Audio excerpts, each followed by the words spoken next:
Hello, I'm Jackie, and I'm stuck in. I'm a bit bored. Are you bored and stuck in too? I thought I'd read you one of my favourite books. It's called Little House in the Big Woods, and it's by Laura Ingalls Wilder, and it starts like this. Once upon a time, 60 years ago, a little girl lived in the big woods of Wisconsin.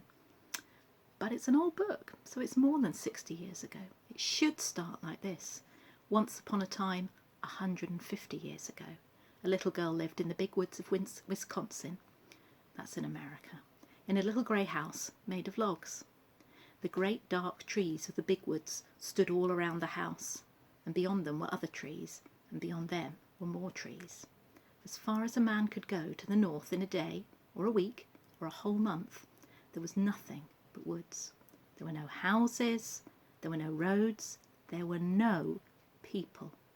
There were only trees and the wild animals who had their homes among them. Wolves lived in the big woods, and bears, and huge wildcats. Muskrats and mink and otter lived by the streams. Foxes had dens in the hills, and deer roamed everywhere.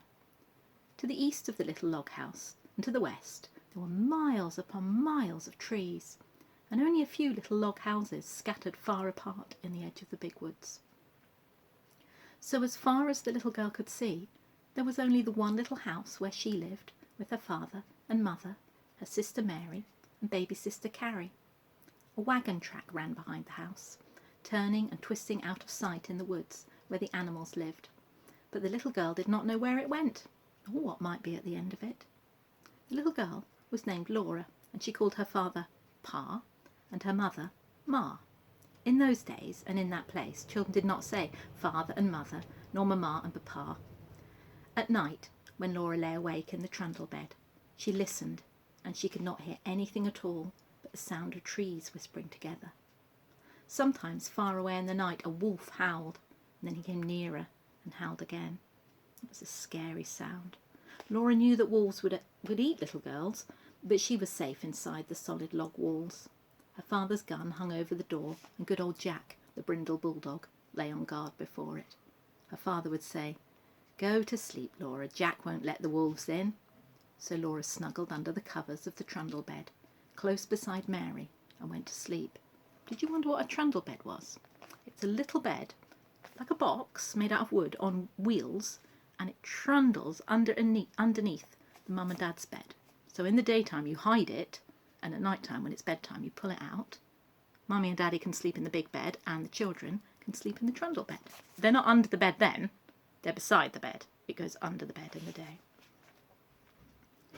One night her father picked her up out of bed and carried her to the window so that she might see the wolves. There were two of them sitting in front of the house. They looked like shaggy dogs. They pointed their nose at the big bright moon and howled.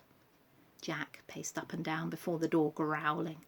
The hair stood up along his back, and he showed his sharp, fierce teeth to the wolves. They howled, but they could not get in. The house was a comfortable house. Upstairs there was a large attic, pleasant to play in when the rain drummed on the roof. Downstairs was the small bedroom and the big room.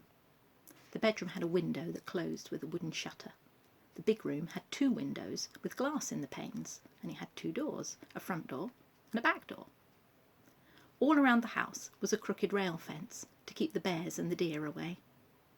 In the yard, in front of the house, were two beautiful big oak trees. Every morning, as soon as Laura was awake, she ran to look out of the window, and one morning she saw in each of the big trees a dead deer hanging from a branch. Pa had shot the deer the day before, and Laura had been asleep when he brought them home at night and hung them high in the trees so the wolves could not get the meat. That day, Pa and Ma and Laura and Mary had fresh venison for dinner. It was so good that Laura wished they could eat it all, but most of the meat must be salted and smoked and packed away to be eaten in the winter. For winter was coming. The days were shorter and frost crawled up the window panes at night. Soon the snow would come. Then the log house would be almost buried in snowdrifts, and the lake and the streams would freeze. In the bitter cold weather, Pa could not be sure of finding any wild game to shoot for meat. The bears would be hidden away in their dens where they slept soundly all winter long. The squirrels would be curled in their nests in hollow trees with their furry tails wrapped snugly around their noses. The deer and the rabbits would be shy and swift. Even if Pa could get a deer, it would be poor and thin, not fat and plump as deer are in the fall. Pa might hunt alone all day in the bitter cold, in the big woods covered with snow, and come home at night with nothing for Ma and Mary and Laura to eat. So as much food as possible must be stored away in the little house before winter came. Pa skinned the deer carefully and salted and stretched the hides, for he would make soft leather out of them. Then he cut up the meat and sprinkled salt over the pieces as he laid them on a board. Standing on end in the yard was a tall length cut from the trunk of a big hollow tree. Pa had driven nails inside as far as he could reach from each end. Then he stood it up, put a little roof over the top, and cut a little door on one side near the bottom. On the piece that he cut out he fastened leather hinges. Then he fitted it into place, and that was the little door, with the bark still on it. After the deer meat had been salted several days, Pa cut a hole near the end of each piece and put a string through it. Laura watched him do this, and then she watched him hang the meat on the nails in the hollow log. He reached up through the little door and hung meat on the nails as far up as he could reach. Then he put a ladder against the log, climbed up to the top, moved the roof to one side, and reached down inside to hang meat on those nails. Then Pa put the roof back on again, climbed down the ladder, and said to Laura, "Run over to the chopping block and fetch me some of those green hickory chips, new clean white ones." So Laura ran to the block where Pa chopped wood and filled her apron with the fresh, sweet-smelling chips. Just inside the little door in the hollow log, Pa built a fire of tiny bits of bark and moss, and he laid some of the chips on it very carefully. This is what it looked like. You see, a little roof on top, and I think that must be Ma lighting the fire at the bottom. Instead of burning quickly, the green chips smouldered and filled the hollow log with thick, choking smoke. Pa shut the door, and a little smoke squeezed through the crack around it, and a little smoke came out through the roof, but most of it was shut in with the meat. "There's nothing better than good hickory smoke," Pa said. "That will make good venison that would keep anywhere in the weather." Then he took his gun, and slinging his axe on his shoulder, he went away to the clearing to cut down some more trees. Laura and Ma watched the fire for several days. When smoke stopped coming through the cracks, Laura would bring more hickory chips, and Ma would put them on the fire under the meat. All the time there was a little smell of smoke in the yard, and when the door was opened, a thick, smoky, meaty smell came out. At last Pa said the venison had smoked long enough. Then they let the fire go out, and Pa took all the strips and pieces of meat out of the hollow tree. Ma wrapped each piece neatly in paper and hung them in the attic, where they would keep safe and dry. One morning Pa went away before daylight with the horses and wagon, and that night he came home with a wagon load of fish. The big wagon box was piled full, and some of the fish were as big as Laura. Pa had gone to Lake Pepin and caught them all with a net. Ma cut large slices of flaky white fish, without one bone, for Laura and Mary. They all feasted on the good fresh fish. All they did not eat was fresh was salted down in barrels for the winter. Pa owned a pig. It ran wild in the big woods, living on acorns and nuts and roots. Now he caught it and put it in a pen made of logs to fatten. As soon as the weather was cold enough, he would butcher it to keep the pork frozen. Once in the middle of the night, Laura woke up and heard the pig squealing. Pa jumped out of bed, snatched his gun from the wall, and ran outdoors. Then Laura heard the gun go off once, twice. When Pa came back, he told what had happened.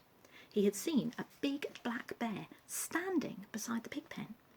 The bear was reaching into the pen to grab the pig, and the pig was running and squealing. Pa saw this in the starlight, and he fired quickly, but the light was dim, and in his haste he missed the bear. But the bear ran away into the woods, not hurt at all. Laura was sorry Pa did not get the bear. She liked bear meat so much.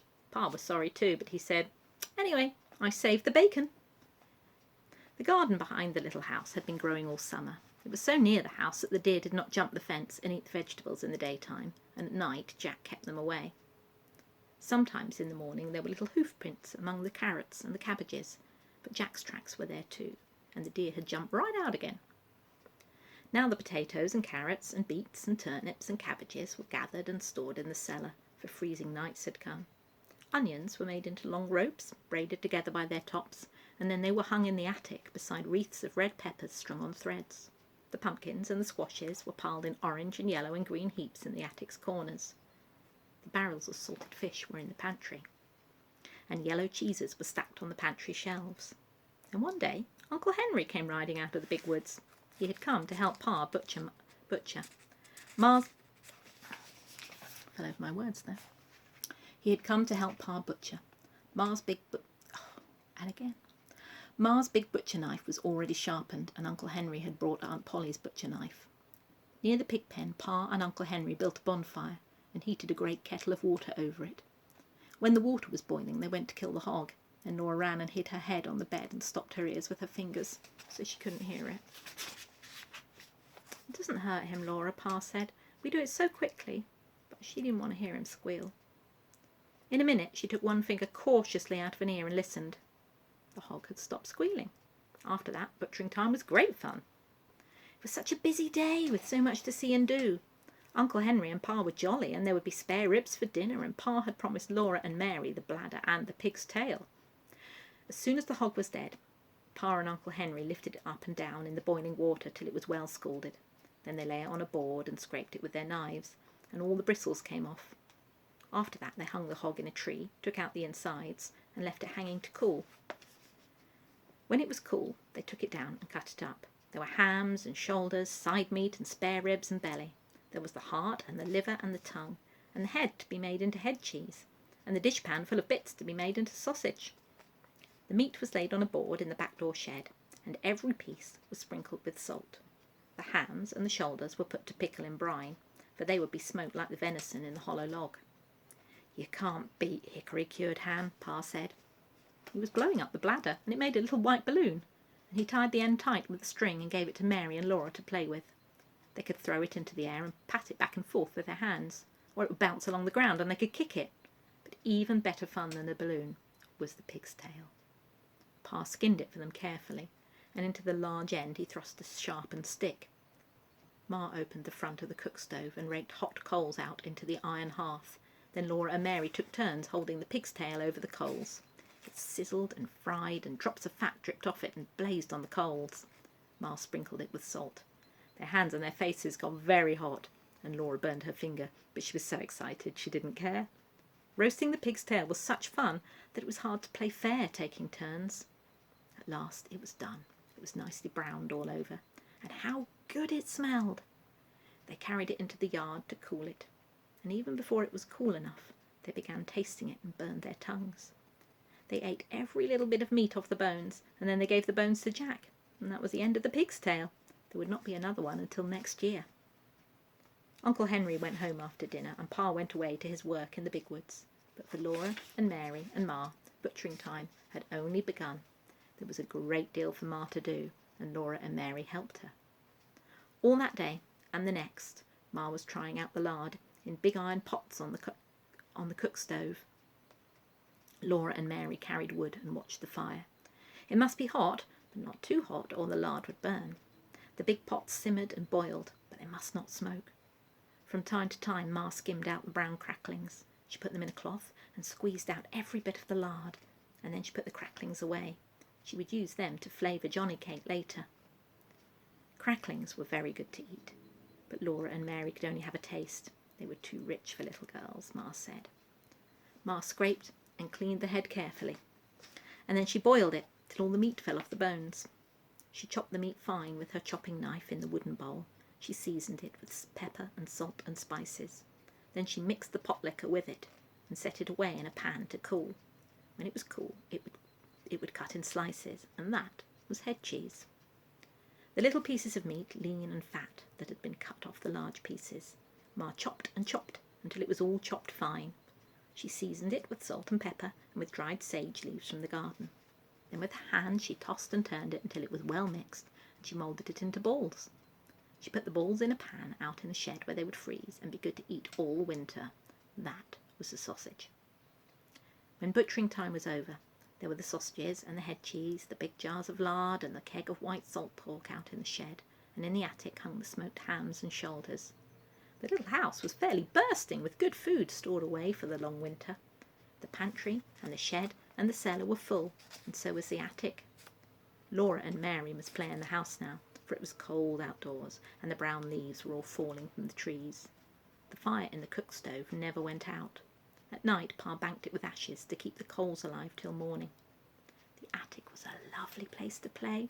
The large round coloured pumpkins made beautiful chairs and tables.